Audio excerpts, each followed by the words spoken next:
नमस्कार। कहते हैं ना कि इतिहास के पन्नों में कुछ तारीखें स्याही से नहीं बल्कि बेगुनाहों के खून से लिखी जाती हैं। 13 अप्रैल 1919 एक ऐसी ही तारीख है। ये सिर्फ एक दिन नहीं बल्कि ब्रिटिश साम्राज्य के माथे पर लगा वो कलंक है जिसे शायद सदियों की बारिश भी कभी धो नहीं सकती। तो चलिए आज उस दिन की कहानी को परत दर परत समझते हैं। आज भी अगर जलियांवाला बाग जाएं तो कहते हैं कि वहाँ की मिट्टी में उन चीखों की गूंज है। वो कुआं जहाँ लोगों ने गोलियों से बचने के लिए छलांग लगा दी थी, वो आज भी एक खामोश गवाह बनकर खड़ा है। लोग कहते हैं वहाँ की मिट्टी को अगर मुट्ठी में भींचकर सुने तो आज भी उसमें से आजादी के नारों की गूंज सुनाई देती है। लेकिन ये जो मौत का तांडव हुआ था, ये अचानक नहीं हुआ था। नहीं, इसके पीछे कई सालों का धोखा था, क्रूरता थी और एक ऐसे काले कानून की साजिश थी जिसने पूरे हिंदुस्तान की आत्मा को छलनी करके रख दिया था। देखिए, पहले विश्व युद्ध में लाखों भारतीय सैनिक ब्रिटिश फौज की वर्दी पहनकर अपना खून बहा रहे थे। हर हिंदुस्तानी को उम्मीद थी कि इस वफादारी के बदले उन्हें कुछ अधिकार मिलेंगे, आजादी की तरफ कुछ कदम बढ़ाए जाएंगे। लेकिन जैसे ही युद्ध खत्म हुआ, ब्रिटेन ने एहसान चुकाने के बजाय दमन का शिकंजा और भी कस दिया। और इसी धोखे की कोख से जन्मा था रॉलेट एक्ट। ये असल में डिफेंस ऑफ इंडिया एक्ट का ही एक और ज्यादा क्रूर और स्थायी रूप था। इसका एक ही मकसद था, हिंदुस्तानियों के दिलों में ऐसा खौफ पैदा कर दो कि कोई आजादी का ख्वाब भी ना देख सके। इस कानून का एक ही खौफनाक नारा था, ना दलील, ना वकील, ना अपील। मतलब बहुत सीधा था, किसी भी भारतीय को सिर्फ शक के आधार पर आतंकवादी घोषित करके 2 साल तक बिना किसी मुकदमे के जेल में सड़ाया जा सकता था। प्रेस की आजादी का तो गला ही घोट दिया गया था। लेकिन जब जुल्म अपनी हदें पार करता है तो वो बगावत को जन्म देता है। पूरे हिंदुस्तान में गुस्से का एक ज्वालामुखी सा फट पड़ा और इस बगावत का सबसे बड़ा केंद्र बनकर उभरा पंजाब। और जो बात सबसे दिलचस्प थी ना, वो थी लोगों की एकता। 9 अप्रैल को रामनवमी के दिन अमृतसर की सड़कों पर एक ऐसा नजारा दिखा जिसने ब्रिटिश हुकूमत की नींद उड़ा दी। हिंदू और मुसलमान कंधे से कंधा मिलाकर चल रहे थे और इस आंदोलन को लीड कर रहे थे डॉक्टर सत्यपाल और डॉक्टर सैफुद्दीन किचलू, जो जनता में बहुत लोकप्रिय थे। अब इस बढ़ती एकता से घबराकर ब्रिटिश हुकूमत ने कायरता का सहारा लिया।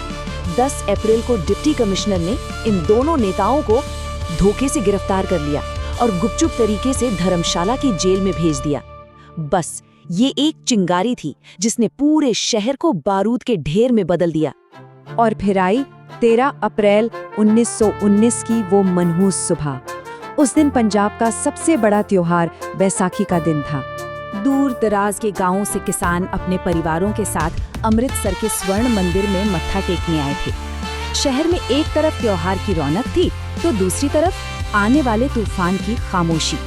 दर्शन के बाद कई लोग सुस्ताने के लिए पास के जलियांवाला बाग में इकट्ठा हो गए। उसी बाग में रॉलेट एक्ट के विरोध में एक शांतिपूर्ण सभा भी रखी गई थी।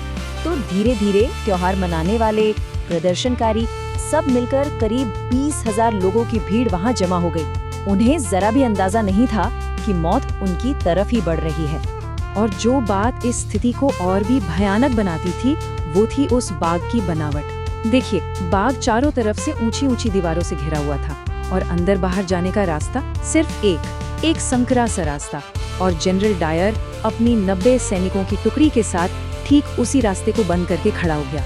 मतलब बाग को एक पिंजरे में तब्दील कर दिया गया था। डायर का मकसद भीड़ को हटाना नहीं था, नहीं, उसका मकसद था सजा देना।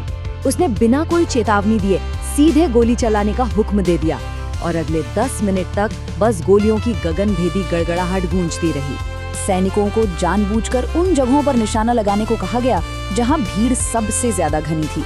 बच्चे, औरतें, बूढ़े, कोई फर्क नहीं। कुल 1650 राउंड गोलियां चलाई गई। ये गोलीबारी सिर्फ तब रुकी जब सैनिकों का गोला बारूद लगभग खत्म हो गया था। जान बचाने की उस खौफनाक जद्दोजहद में सैकड़ों लोग बाग के बीच में बने कुएं में कूद गए, लेकिन वो कुआं भी मौत का कुआं बन गया। बाद में उस एक कुएं से 120 बेजान शरीर निकाले गए। इस नरसंहार ने आजादी की लड़ाई की आग को बुझाया नहीं बल्कि और भड़का दिया। उन शहीदों का खून व्यर्थ नहीं गया। और इसके बाद जो बेशर्मी हुई वो तो हैरान करने वाली थी।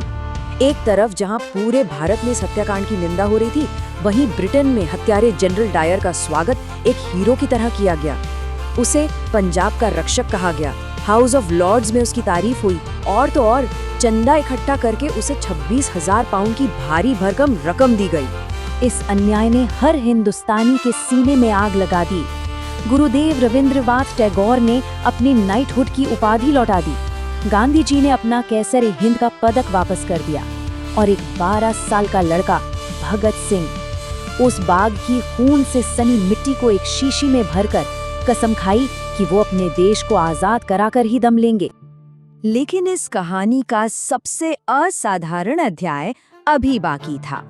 देखिए, जनरल डायर ने तो सिर्फ गोलियां चलवाई थीं, लेकिन इस पूरे नरसंहार का असली मास्टरमाइंड था पंजाब का तत्कालीन lieutenant governor Michael O'Dwyer. और उसी खूनी मंजर का एक चश्मदीद गवाह था सरदार उधम सिंह, जिसके सीने में बदले की आग पूरे 21 सालों तक जलती रही। पूरे 21 साल बाद 13 मार्च 1940 को उधम सिंह लंदन पहुंचे और एक्सटन हॉल में माइकल ओ डायर को गोलियों से भून दिया। उन्होंने भागने की कोशिश तक नहीं की, बल्कि सीना तान कर अपनी गिरफ्तारी दी।